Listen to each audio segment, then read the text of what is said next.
हमारे देश में बहुत से महान राजा हुए हैं जिन्होंने भारत के विकास और उसको आगे ले जाने में एक महत्वपूर्ण भूमिका निभाई है। इन महान शासकों का शासनकाल ईसा पूर्व युग से शुरू होकर आधुनिक भारत तक आता है। इन राजाओं को न सिर्फ भारत में बल्कि दूसरे देशों में भी इनकी वीरता और शासन कुशलता के लिए जाना जाता है। कुछ राजा दुश्मनों को मात देने में एक महान योद्धा तो कुछ कुशल शासक थे जिनके राज में देश ने हर प्रकार से तरक्की की। अलग अलग काल में और अलग अलग राजाओं का और उनके वंशजों का शासन भारत पर रहा है। सभी ने अपने काल में राष्ट्र निर्माण के लिए काम किया, लेकिन आज मैं आपको भारतीय इतिहास के 10 ऐसे राजाओं के बारे में बताऊंगा जिनका नाम न सिर्फ भारत में बल्कि दूसरे देशों में भी विख्यात है। तो आइए शुरू करते हैं इस वीडियो को एक प्यारे से जय श्री राम के साथ। नंबर 10, राजा राज चोल प्रथम। दक्षिण भारत के राजा राज चोल प्रथम आज भी उन चुनिंदा शासकों में आते हैं जिन्हें हजारों साल बाद भी याद किया जाता है। चोल साम्राज्य के वास्तविक संस्थापक परांतक द्वितीय के पुत्र अरिमोल वर्मन, जो राजा राज चोल प्रथम के नाम से गद्दी पर बैठे, वो एक साम्राज्यवादी शासक थे जिनका शासनकाल चोल साम्राज्य के लिए सबसे ज्यादा गौरवशाली रहा। उन्होंने न सिर्फ अपने राज्य को बढ़ाया बल्कि अपने शासनकाल में बहुत से मंदिरों का निर्माण भी कराया। उन्होंने अपना शासन दक्षिण में बनाया जिसका प्रभाव श्रीलंका तक फैला। हिंद महासागर पर भी चोला वंश का प्रभाव था। नंबर 9, राजा समुद्रगुप्त। राजा समुद्रगुप्त के बारे में आपने कभी ना कभी सुना ही होगा। गुप्ता राजवंश के दूसरे शासक थे और कहा जाता है कि उनके शासनकाल में देश का काफी विकास हुआ। उनकी युद्ध निपुणता और राजनीतिक कौशल के कारण इन्हें भारत का नेपोलियन भी कहा जाता है। समुद्रगुप्त ने न सिर्फ कई विदेशी ताकतों को हराया बल्कि अपने पुत्र विक्रमादित्य के साथ मिलकर भारत के स्वर्णिम युग की शुरुआत भी की। उन्होंने कला और संस्कृति को भी बढ़ावा दिया और अपने राज्य को उत्तर हिमालय से लेकर दक्षिण में नर्मदा नदी, पूर्व में ब्रह्मपुत्र और पश्चिम में यमुना नदी तक फैलाया। भारत में मुद्रा के चलन में भी समुद्रगुप्त की अहम भूमिका। उन्होंने भले ही बहुत से राज्यों को जीता लेकिन सब तरफ समान रूप से शांति भी बनाकर रखी। अपने समय में उनके पास सबसे बड़ी सेना थी और यही कारण था कि कोई भी उनसे युद्ध नहीं करना चाहता था। नंबर 8, राजा कृष्णदेवराय। दक्षिण के महान राजा कृष्णदेवराय विजयनगर के शासक थे। कृष्णदेवराय तुलु वंश के तीसरे शासक थे और कहा जाता है कि कृष्णदेवराय कूटनीति में अति माहिर थे। जब से उन्होंने राज्य संभाला तब से अपने राज्य का विस्तार अरब सागर से लेकर बंगाल की खाड़ी तक कर लिया था, जिसमें आज के कर्नाटक, केरल, गोवा, आंध्र प्रदेश और उड़ीसा भी शामिल है। उनके दरबार में तेलुगु साहित्य के 8 सर्वश्रेष्ठ कवि होते थे जिन्हें अष्टदिग्गज भी कहा जाता था।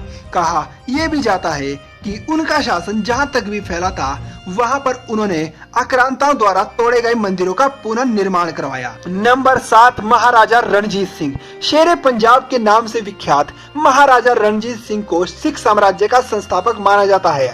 बताया जाता है कि उन्होंने 19वीं सदी में सिख शासन की शुरुआत की थी और 10 साल की उम्र से ही युद्ध लड़ने शुरू कर दिए थे ताकि अपनी सीमाओं को सुरक्षित रख सके।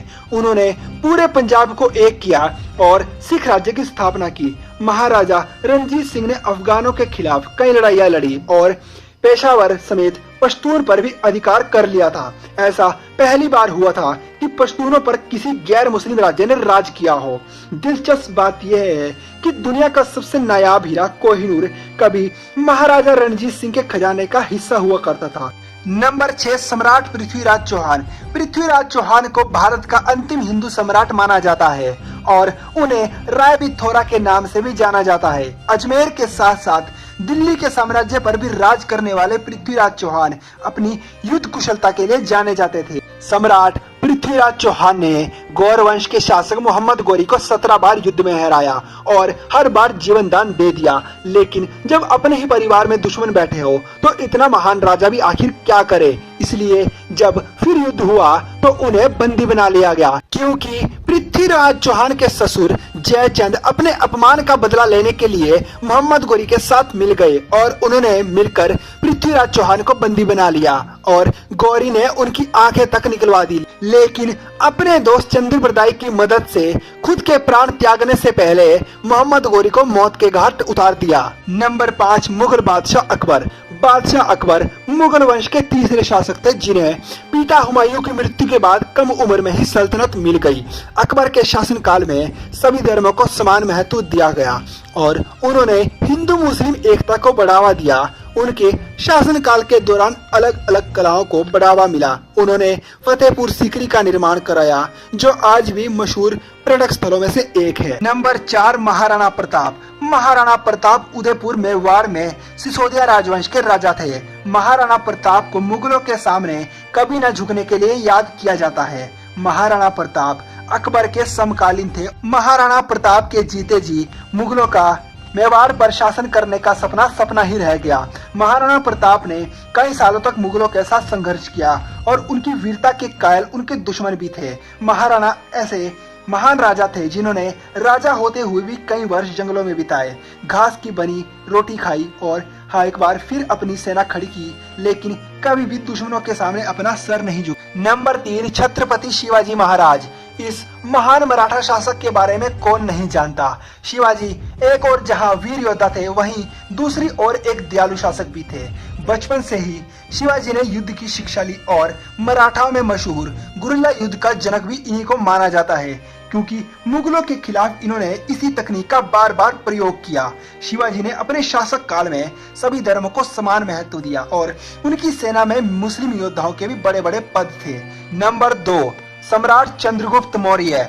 इतिहास के महान राजाओं की बात हो और उसमें चंद्रगुप्त नाम ना हो, ऐसा संभव ही नहीं है। मौर्य वंश के संस्थापक चंद्रगुप्त को भारत का पहला सम्राट माना जाता है जिन्होंने पूरे भारतवर्ष में अपना शासन फैलाया।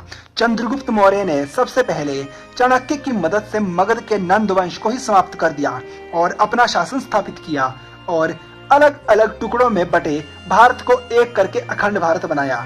चाणक्य के मार्गदर्शन से ही चंद्रगुप्त ने सिकंदर के सेनापति सेल्यूकस को युद्ध में हराया और उनसे संधि की कि वे अब कभी भी भारत पर आक्रमण नहीं करेंगे। नंबर 1, सम्राट अशोक। सम्राट अशोक जिनका नाम हम बचपन से सुनते आए हैं, वे मौर्य राजवंश के सम्राट और चंद्रगुप्त के पोते थे। कहा जाता है कि उनका राज्य अफगानिस्तान से लेकर बर्मा तक और कश्मीर से लेकर कन्याकुमारी तक फैला हुआ था। उनका नाम हमेशा से महान योद्धाओं की सूची में रहा है क्योंकि सम्राट अशोक को उनकी कठोरता और दयालुता दोनों के लिए जाना जाता है। अशोक महान योद्धा थे और अपने राज्य को बढ़ाने के लिए बहुत से युद्ध भी लड़े और जीते भी, लेकिन कलिंग के युद्ध में हुए जनसंहार को देखकर अशोक का हृदय परिवर्तन हो गया और उन्होंने बौद्ध धर्म को अपनाने और शांति के मार्ग पर चलने का फैसला किया और बौद्ध धर्म को देश दुनिया में फैलाने का श्रेय भी सम्राट अशोक को ही जाता है। उनके शासन काल में कई प्रमुख विश्वविद्यालयों की स्थापना भी हुई जिसमें तक्षशिला और नालंदा विश्वविद्यालय प्रमुख है।